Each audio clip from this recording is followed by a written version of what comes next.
Saudações a todos, espero que estejam todos bem. Conforme foi combinado com o professor Pablo, eu estou aqui gravando essa videoaula sobre o conteúdo que eu iria expor no seminário lá de Novo Hamburgo. E que por virtude de falta de tempo lá pelo aumento do conteúdo exposto, lá no evento, ficou inviável naquele momento lá para mim. Mas desde já quero deixar meus agradecimentos aqui ao professor Márcio, ao professor Pablo, ao professor Alessandro, e pela confiança, pelo convite, pela oportunidade de ter estado naquele evento lá, maravilhoso.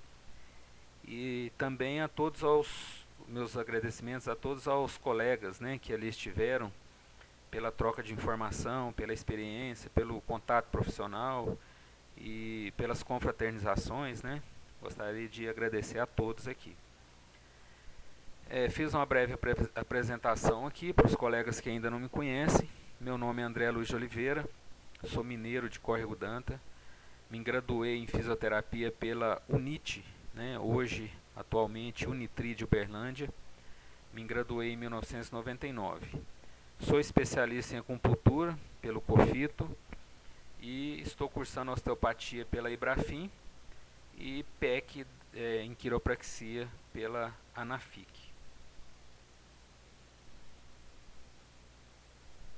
O conteúdo que me foi proposto foi a cervicobraquialgia. Vamos tentar desenvolver esses tópicos aqui da melhor maneira possível e espero de alguma forma contribuir para o crescimento aí dos colegas e da quiropraxia.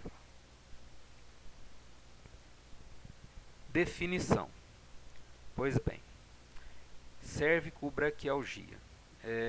A cervicobraquialgia, ou a NCB, nevralgia cervicobraquial, é uma dor referida na coluna cervical irradiada para ombro, braço, antebraço, mãos e dedos. Para que ela seja realmente uma cervicobraquialgia, uma NCB verdadeira,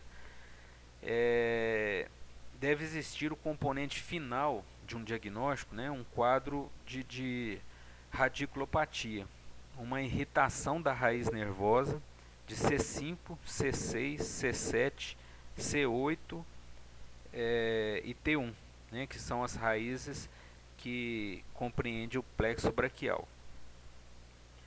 Não esquecendo também que a cervicobraquialgia ela pode ser uma dor referida na coluna cervical e ser unilateral, ser apenas num membro superior ou nos dois membros superiores ao mesmo tempo. Isso aí vai depender do tipo de lesão e da extensão dessa lesão. Claro que os episódios de dor irradiada para os dois membros são mais raras do que para um único membro. Rapidamente aqui eu vou dar uma pincelada, uma passada na anatomia da coluna, uma vez que todos os colegas já estão careca de saber a respeito dela, mas só para a gente recordar, nossa coluna tem 33 vértebras, salvo alguns casos excepcionais, e são divididas em 4 segmentos: segmento cervical, o torácico, o lombar e o sacro-coxígenes, Alguns autores até dividem o sacro e o cóccix, e são intercaladas por discos intervertebrais que têm a função de mobilidade, de absorção de impacto e também de manter o espaço entre uma vértebra e outra, entre uma vértebra e a vértebra adjacente, mantendo o forame de conjugação aberto, evitando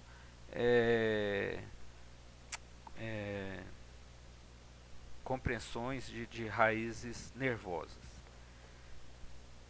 O que mais aqui que a gente pode falar? Temos também em perfil aqui uma lordose cervical, uma cifose torácica, uma lordose lombar e uma cifose sacro-coxígena, que podem sofrer alterações em hiper ou em hipocurvaturas, né, em retificações e até mesmo inversões dessas curvas, né, se tornando uma curvatura patológica. Numa posição antero-posterior ou póstero-anterior, nossa coluna tem que se apresentar completamente reta, né, ereta, sem nenhum tipo de inclinação e nem de rotação de vertebral. Vamos prosseguir. Como o nosso tema é a cervicobraquialgia, vamos ater mais aqui na coluna cervical.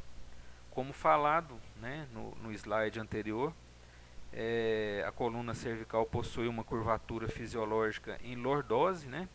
Ela é composta por 7 vértebras e 8 pares de nervos. Possui duas características que a diferencia dos outros segmentos, sendo o nosso forame transverso, que é por onde passa a artéria vertebral, né, que vai levar sangue ao polígono de Willis para fazer a irrigação do nosso cérebro. Nessa vértebra aqui a gente observa que nós não temos corpo vertebral na C1 e nem o processo espinhoso, né, onde deveria ter o corpo vertebral. Nós temos a tuberosidade anterior e a tuberosidade posterior no processo espinhoso. Na C2 ou no axis, né, aqui o atlas, aqui o axis, nós já temos o nosso corpo vertebral e um processo espinhoso pequeno e bifurcado. E também essa protuberância aqui, denominada processo odontoide, dente do axis, ou tuberosidade denteada. E a segunda característica é que é um segmento onde possui 3 tipos de vértebras distintas, né?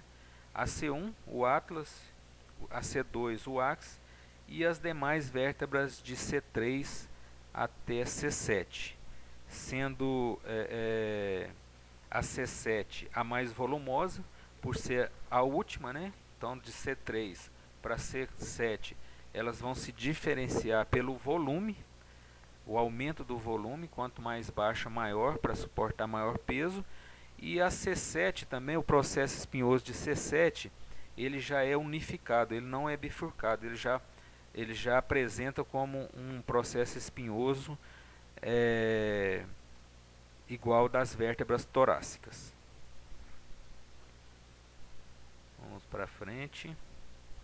Bom, aqui está o nosso bom e velho plexo braquial.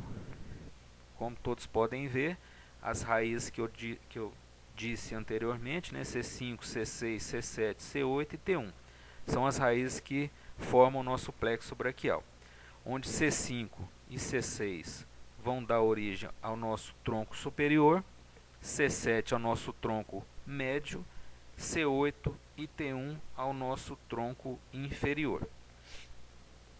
Esses troncos vão dar origem a duas divisões, né? A divisão anterior e a divisão posterior.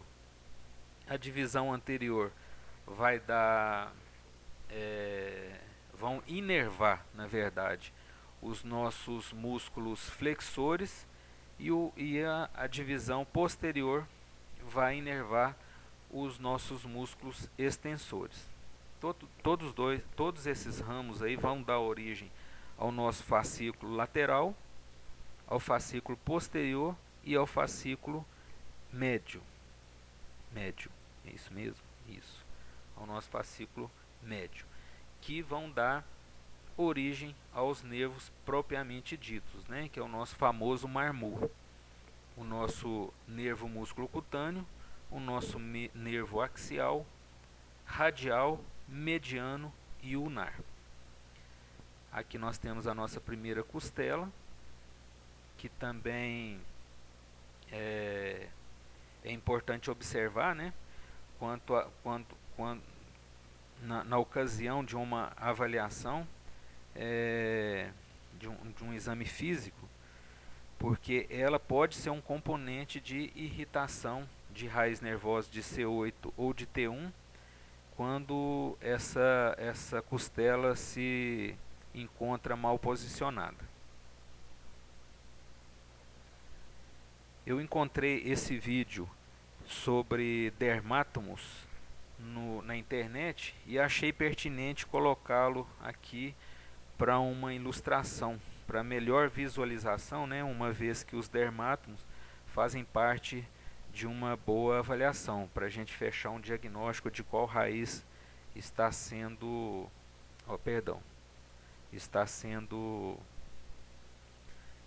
comprimida, está sendo esmagada lá. Então vamos lá, vamos ver aqui.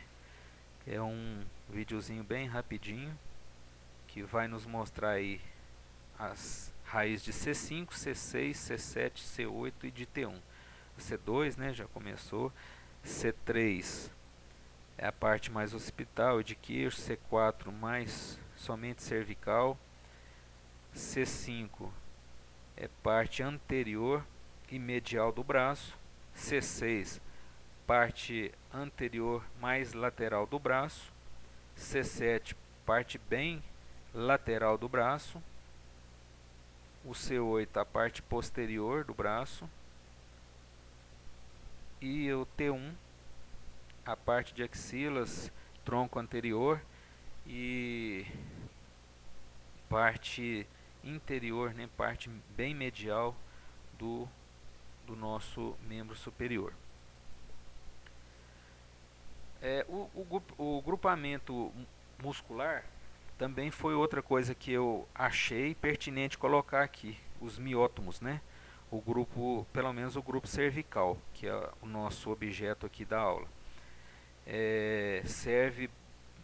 Tem uma grande valia, né, na nossa avaliação, no nosso diagnóstico, quando na ocasião de fazer uma avaliação de força muscular e de sensibilidade. Então nós temos ali C1 e C2, flexão da cabeça, C3, inclinação da cabeça, C4, elevação do ombro, C5, abdução do ombro, C6, flexão do cotovelo e extensão do ombro, C7 é o contrário, né? É extensão do cotovelo e flexão do punho, o C8 é extensão do polegar e dos dedos, e T1 é a extensão do polegar com desvio ulnar. Eu tinha até ensaiado essa dancinha para fazer lá no dia do seminário lá, igual a dancinha do Márcio lá do TIC, mas fica para a próxima. Também tem umas áreas sensoriais, né, que a gente pode testar com a ponta do dedo, com um algodão, com uma agulha, né? Então é só dirigir nessas áreas aí. C5 epicôndilo lateral, C6 polegar, C7 dedo mínimo, dedo médio, o C8 é o dedo mínimo e T1 epicôndilo medial. Epidemiologia. A epidemiologia da cervicobraquialgia, estima-se que entre 12 a 34% da população mundial sofra com cervicobraquialgia, onde a prevalência da dor irradiada, cervical irradiada para membro, é maior do que a dor localizada e isolada na coluna cervical. A recorrência de um novo episódio é de 32%, então uma recorrência grande, né, num espaço de tempo de 4 a 5 anos do último episódio. Ela afeta adultos de todas as idades e constitui a segunda queixa de dor no homem adulto, perdendo só para quadros de cefaleia. Ataca também ambos os sexos, com maior prevalência no sexo feminino, né? Até porque a mulher vou tirar meu celular daqui. Porque a mulher é mais tensa, né? Ela tem mais preocupações hoje com o trabalho, com a família, filhos, né, do que o homem. Então essa região da cintura escapular da mulher hoje é bem mais tensa do que o homem. A prevalência nos indivíduos sedentários também, maior frequência em indivíduos com melhor nível educacional, por causa de horas que ficam em frente ao computador ou lendo, né, algum livro, forçando essa musculatura toda da coluna cervical e cintura escapular. O tabagismo e a obesidade aceleram o processo de envelhecimento e de deteriorização dos discos. A nossa sociedade hoje é uma sociedade obesa, né? Tanto é que nos Estados Unidos a obesidade ela é tratada como um caso de saúde pública, e o tabagismo vem caindo, graças a Deus vem caindo, né? Aqui mais temos a genética também, que está relacionada com alterações degenerativas, e fatores psicológicos como ansiedade, depressão, disputas, competições. Isso tudo leva àquele quadro de tensão nervosa que leva a uma contratura muscular, todo aquele mecanismo que todo mundo sabe. A NCB é um problema de saúde pública nas sociedades industrializadas ocidentais, sendo que em torno de 10% desses pacientes se tornam pacientes crônicos. Olha que dado alarmante, né? 10% da população brasileira são, sei lá, vão dar 20 milhões de pessoas, né? Então é um dado muito relevante. Quadro clínico. Quadro clínico, sinais e sintomas. O nosso paciente ele vai nos procurar por causa de um quadro de dor. Enquanto ele estiver tendo só formigamento, parestesia, diminuição da força, ele não vai nos procurar. Ele vai nos procurar quando tiver esses dois acometimentos. Um quadro de dor, seguido de diminuição de EDM, sensação de formigamento, parestesia, diminuição de força muscular, cefaleia, tonturas, vertigem e alteração da visão.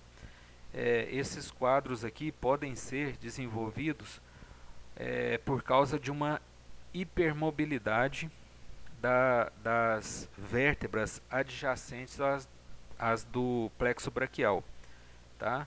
Uma hipomobilidade das vértebras C5, C6, C7, C8 pode levar a uma hiper na C1, C2, C3 e C4, irritando essas raízes nervosas e provocando esse quadro de cefaleia, tontura, vertigem e alterações da visão. Flacidez, perda dos reflexos, falta de coordenação motora. Então aí está o quadro clínico do nosso paciente com cérvico-braquialgia. Classificação. Eu agrupei aqui uma classificação para melhor visualização dos fatores que podem levar a um quadro de NCB, de cérvico-braquialgia, né? Então nós temos aí fatores degenerativos, posturais, traumáticos, infecciosos, inflamatórios, metabólicos, neoplásicos, má formação congênita, afecções no interior da dura mater, né, no caso de uma meningite, e dores resultantes de doença nas áreas vizinhas, né, à coluna cervical. E aqui um pouco mais profundo a respeito das etiologias. Então nós temos ali quadros de artrose, né, que são fatores degenerativos, quadros metabólicos, né, como osteoporose, patologias tumorais, como neurinomas, alterações posturais da coluna, como hipercifose, hiperlordose, escolioses, retificações e até mesmo casos de inversão da curvatura, né, que eu não coloquei aqui, mas também entra.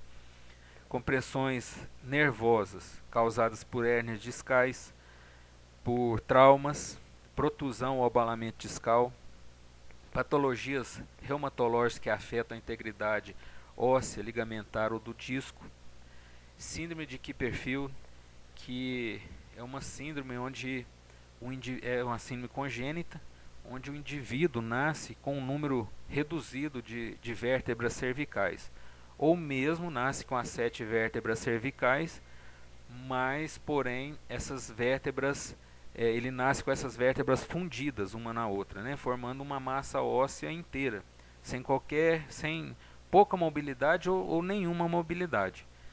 E isso leva a outros fatores lá, como como estrabismo, cefaleias, fenda palatar, não tem mobilidade, né, como eu disse antes, então é uma síndrome bem complicada.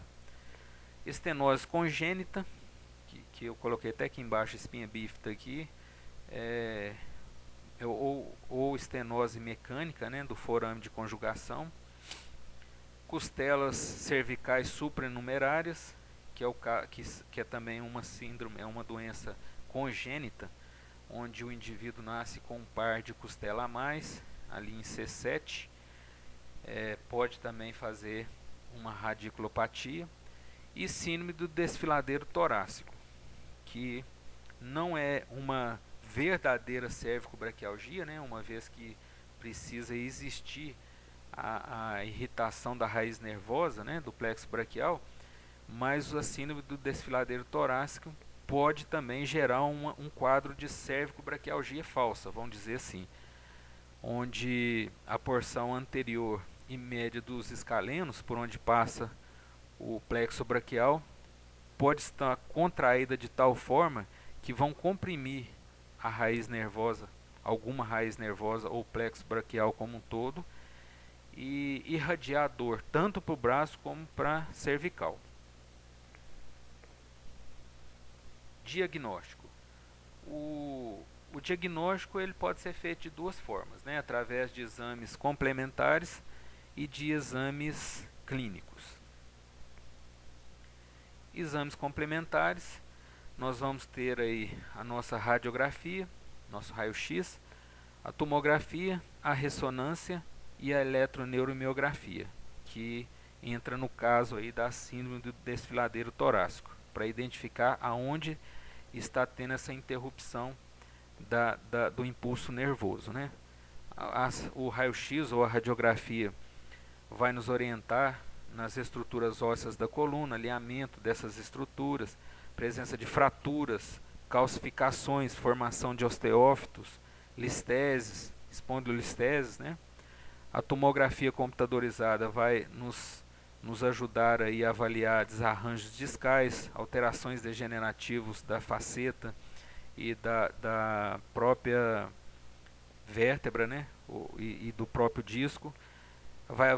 Podemos avaliar também o canal medular e forames intervertebrais. A ressonância é tudo isso daí e também a afecção da coluna, afecções da coluna oculta, né, que a gente precisa de pesquisar bem, avaliar elementos neurais e paravertebrais também, avaliar estruturas paravertebrais e de tecido mole. O exame clínico, esse daí tem que ser muito bem feito, uma vez que eu trabalho no interior e não tenho, como eu posso explicar isso, eu não tenho um centro próximo que tenha ressonância magnética, que tenha tomografia para me impedir a toda hora, né? Então, alguns pacientes chegam aqui para mim já com a ressonância, que já fizeram algum tempo lá. E outros chegam sem nada. A gente mal consegue um raio-x de boa qualidade aqui. Então, a gente tem que se apegar bastante nessa anamnese. E essa anamnese nós vamos procurar entender o nosso paciente, né? A sua vida social, procurar saber como que é no trabalho, em casa, como ele dorme, hábitos alimentares, tudo que possa trazer um componente que possa irritar alguma raiz nervosa, né? Já que eu já detectei que é uma cervicobraquialgia, então eu tenho que descobrir qual o nível dessa irritação nervosa de raiz e por quê, o que está acontecendo, né, por trás disso tudo lá. Também o exame físico. No exame físico nós temos a inspeção estática e a inspeção dinâmica.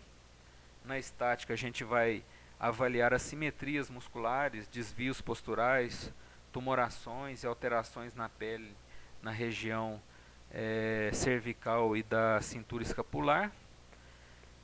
Na inspeção dinâmica, nós vamos avaliar a movimentação, né, a amplitude de movimento da região cervical e do membro ou dos membros afetados. Realizar a palpação de todo o tecido ósseo, muscular, da tireoide, cadeias linfáticas, processos espinhosos, trapézio, escaleno, esternocleidomastoide, enfim, de toda a região cervical e escapular, né? Sempre buscando aí tumores, cisto, ponto gatilhos, algum tipo de deformidade nessa área.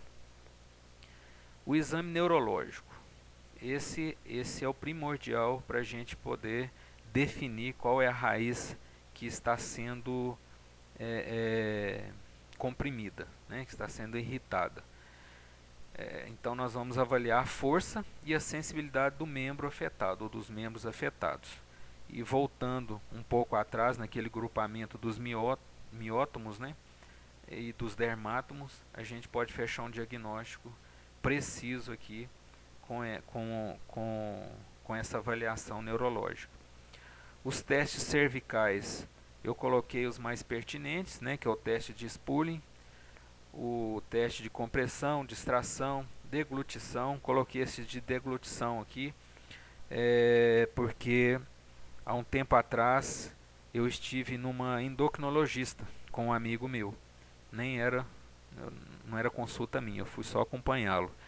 E ela visualizou que eu estava com um carocinho no pescoço.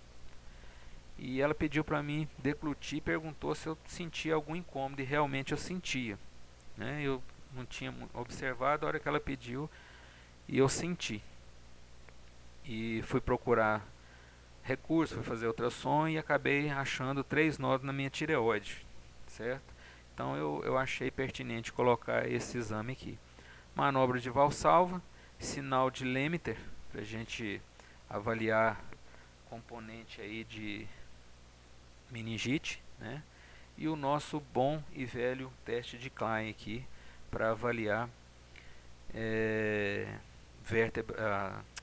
a artéria vertebral. A terapêutica médica.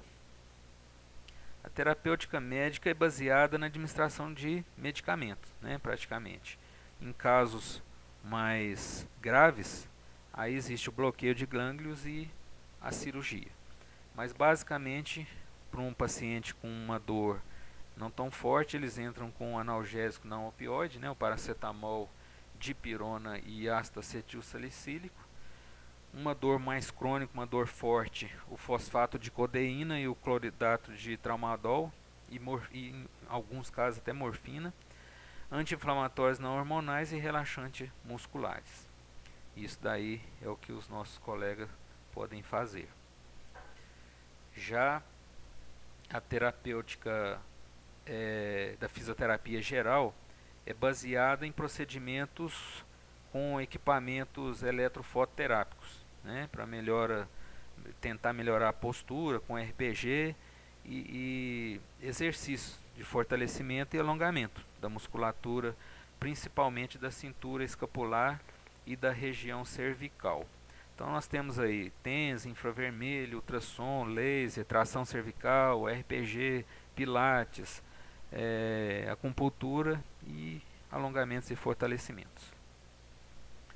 A fisioterapia quiroprática, no meu entendimento aqui, até o momento, né, eu trataria com técnicas diversificadas, TIC, Thompson, para tratar possíveis subluxações cervicais e torácicas, manobra de Maitland para ganho articular, principalmente na cervical, técnica de Glaston para neutralizar algum componente miofacial, sempre buscando descomprimir raiz nervosa, relaxamento da musculatura, liberar as articulações bloqueadas e aumentar a ADM cervical e do membro afetado. O prognóstico e a evolução vai depender de alguns fatores, né, como distúrbios musculares ou de tecido conjuntivo, que tem um prognóstico bom e que tem um período curto de tratamento. As protusões e abalamentos discais também podem chegar a ter um prognóstico bom, uma evolução boa. E aí já entra a hérnias e os processos degenerativos, que já são dois fatores que mudam um pouco o diagnóstico e evolução, demorando um pouco mais o tratamento e colocando um ponto de interrogação nesse prognóstico. Aqui estão as referências. No mais, eu gostaria de deixar os meus agradecimentos novamente aqui ao professor Alessandro, ao professor Márcio, ao professor Pablo e a todos os colegas. Fiquem todos com Deus e espero encontrá-los em outras oportunidades aí. Um abraço a todos.